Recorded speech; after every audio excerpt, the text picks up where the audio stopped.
Then I will move to the man I already mentioned. That's Professor Vincent Nadin. Vincent is Emeritus Professor Spatial Planning and Strategy of the TU Delft in the Netherlands. His main topics were town and country planning, city and regional planning, European spatial planning, and sustainable development. As a retired professor, I know Vincent, so he's still doing his stuff, also when he is retired, and he's still supervising PhD candidates and several projects. He was also the lead and main author of the comparative analysis of territorial governance and spatial planning systems in Europe, the COMPASS project, and has been involved in several projects, also in coastal management along the UK, as I have seen previously. So, Vincent, please, you have the floor. Luke, thank you very much. And good afternoon, everyone. Thank you for inviting me to take part in this roundtable. Thank you for the full introduction as well. Whilst it's coming. Heather, that was terrific. Luke has already pointed out that I'm a town planner, and I'm not an expert in coastal planning, not at all. Although I have looked at it and I've been involved in projects to do with coastal planning over the years, I certainly don't claim any expertise there. I'm very much about planning. I've worked and written about the UK. I've worked and written about the Netherlands. I've worked in the Netherlands for more than 10 years. And I've done a lot of comparative and European-based projects writing about planning in Europe. So I'm going to talk about spatial planning, and I'm going to say my general argument is mostly that we should be turning to spatial planning to help with this coordination or integration role. I'm setting some of the context, much less about the coast than Heather did. I'm keen to learn from the case studies as well later on. I'm going to start by, next slide, looking at the key questions set for us in the brief. The main question, of course, is to look for pathways for better integration and coordination, and Heather's set out some of the difficulties with that. We're talking about collaboration, cooperation, integration. Now, in our latest work, we've used the word cross-fertilization. Now, this wasn't my idea. The idea came from people at ESPON, but I'm very grateful for it because I think it helps a lot to cover these different approaches. And I've always felt that integration or policy integration is something of a holy grail. And the whole business, as Heather said, is not new at all. I mean, we've been working on this since I was a student, really. And look how old I am now. Next slide, please. It's a big task with a very long history. And it goes back before the 1990s when people were talking about this or recognizing the challenges and the problems. I wrote in the 2000, in fact, and Heather's pointed to this in Northern Ireland, 80 acts of parliament and 240 government departments and agencies dealing with the coastal zone. I'm not sure where I got that information from now, it's a long time ago, but I don't see any reason for that to have changed by now. It's the same in the land, of course, in terrestrial planning, has to deal with the same problems. But in that sort of context, it's not surprising at all that we get contradictions or colliding and clashing policies that really combine. But we need to pay attention to them, of course, and there are huge problems, a downside, if we don't have mechanisms that work to join up the different policies and actions. Next slide, please. I've been involved in projects recently that have tried to look at this integration problem through spatial planning. Back in 2018, we published a major report on trends in spatial planning since 2000 through to 2016, 2018. And a big part of this project was to do with cohesion policy, but we were looking at the problems of integration, coordination, collaboration generally through spatial planning. In 2021, we were invited by ESPON to update that work and to produce some ideas for a policy brief, which hasn't been published yet, but I hope will be later this year, on practical steps that can be taken to strengthen cross-fertilization between sectoral policies and spatial planning for their mutual benefit. Now, what did we find? How good are we at joining up? And I'm going to just give a very brief sketch of some of the very broad findings from a lot of work. Next slide, please. This is from the most recent dialogue project, we called it, where we talked to experts across Europe in different European countries. I say, first of all, there are a few anomalous findings here. I think that's the danger of using expert opinion as a method, but the general conclusion is clear. If you see the lighter colors indicate a lack of cross-fertilization or integration, and the darker colors integrate more. And our overall conclusion is that most joining up is no more than information sharing, and sometimes it's much less than that as well. It's not a good situation at all, but this is a static snapshot at a particularly difficult time, I would say. And if we look at the trends over a longer period, we see that the picture's much more positive. Next slide, please. And here I'll have to explain the axes to you. On the left-hand side, we've got an axis which is to do with degrees of integration or degrees of cross-fertilization, from a situation where government is ensuring integration to a point at the bottom where there's none. And at the top, there are 32 numbers. These represent the countries. I haven't put the countries' initials or names in here because it always leads to questions. People get centered on their particular country. Next slide, please. Or next. Oh dear. Are you showing? You're showing the PDF. This is unfortunate. Oh, this is unfortunate. What I can tell you is that when this is an animated slide, unfortunately, and it's blanked off the answers, but in 28 of those 32 countries, we're seeing a positive move from the bottom towards the top. So the trend is overwhelmingly to move towards approaches which seek to integrate or seek to cross-fertilize better. Oh, what a shame. Never mind. The technology's let me down again. Next slide, please.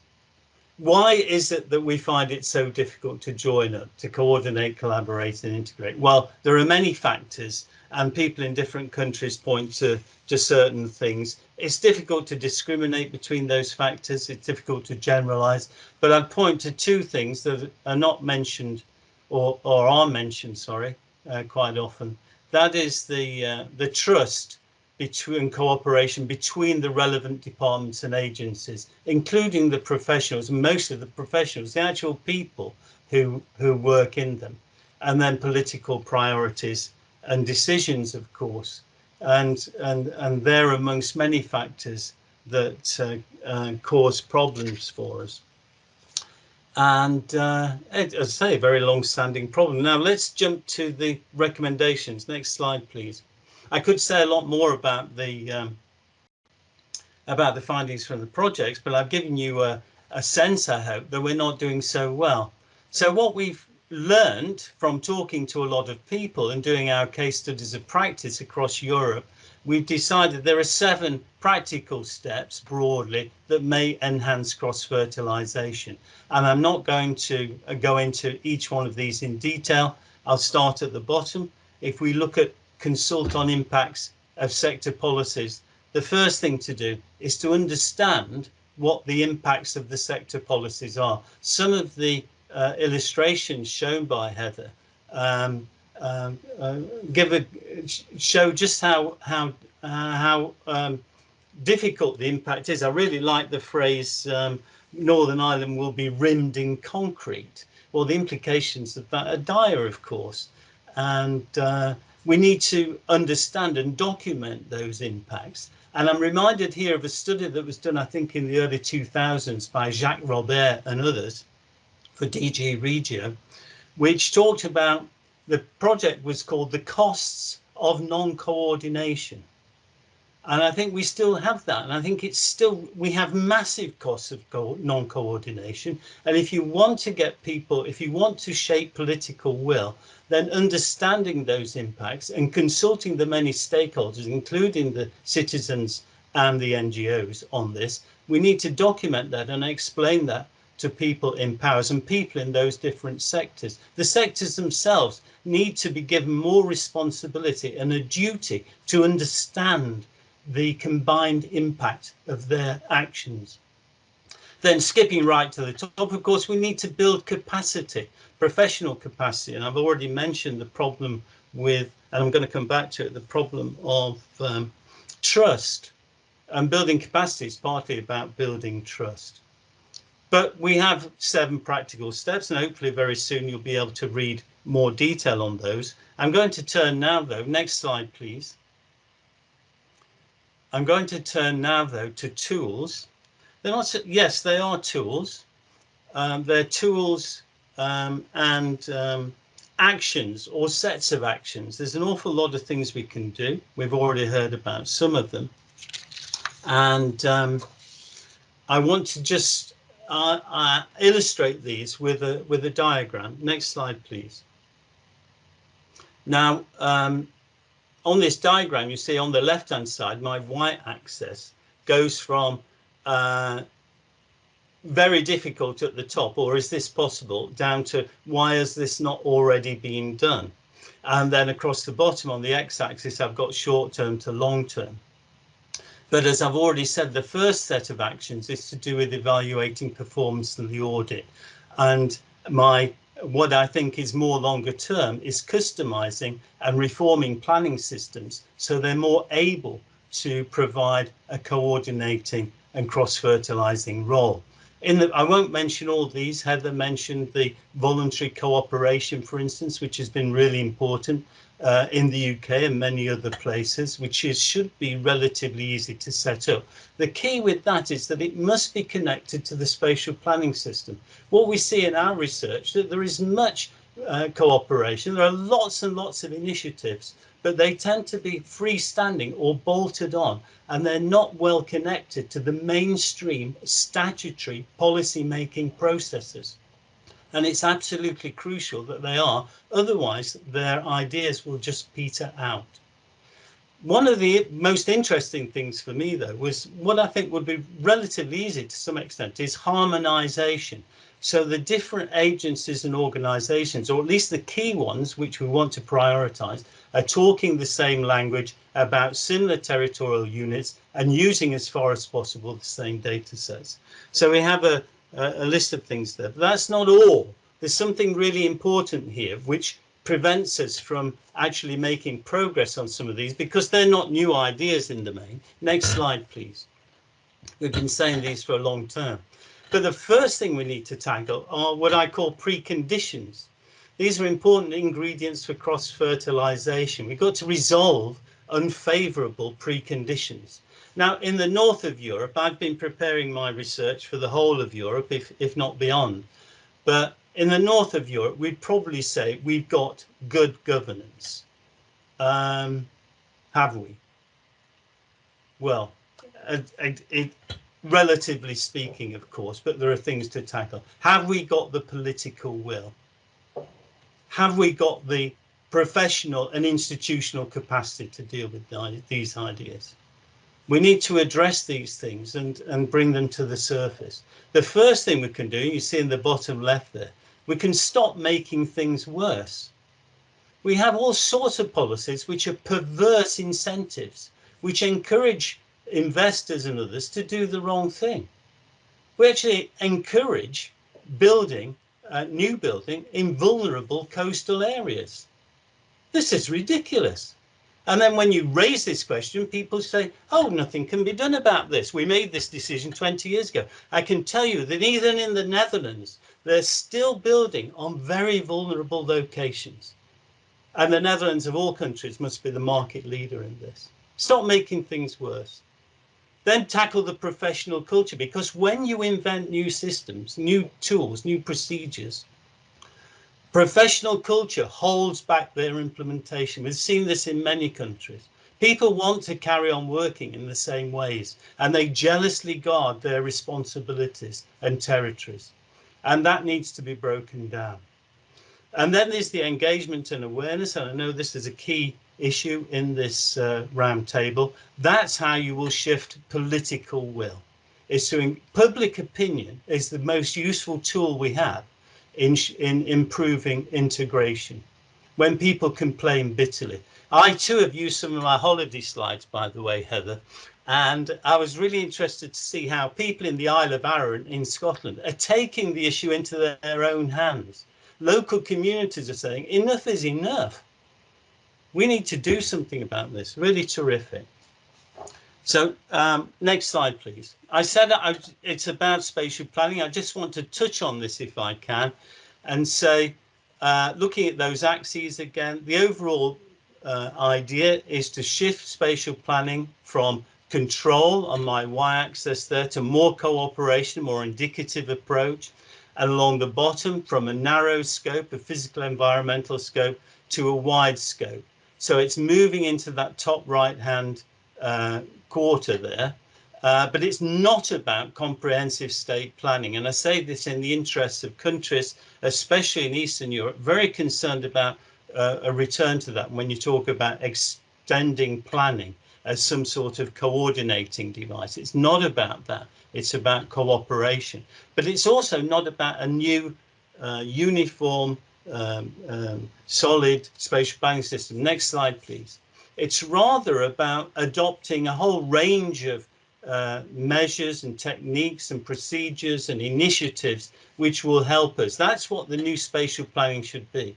It's not a replacement for urban planning, which needs to carry on. We need rigorous, rigid policy tools that help us to protect critical natural capital, for instance. So we shouldn't just reject that idea, but we do need other tools as well. But what I've tried to illustrate here is that it needs to be connected into the mainstream urban planning system. So next slide, please. I think I'm almost in time. My overall point is that, and there's a lot of information here, it's very much just a sketch. Please think about and explore how spatial planning can be adapted and reformed to assist in this cross-fertilization process. Don't take it for granted that it's in a position to be able to do that. We need to make adjustments, and any initiative should be built into that system and not be ad hoc or bolt on. Thank you very much.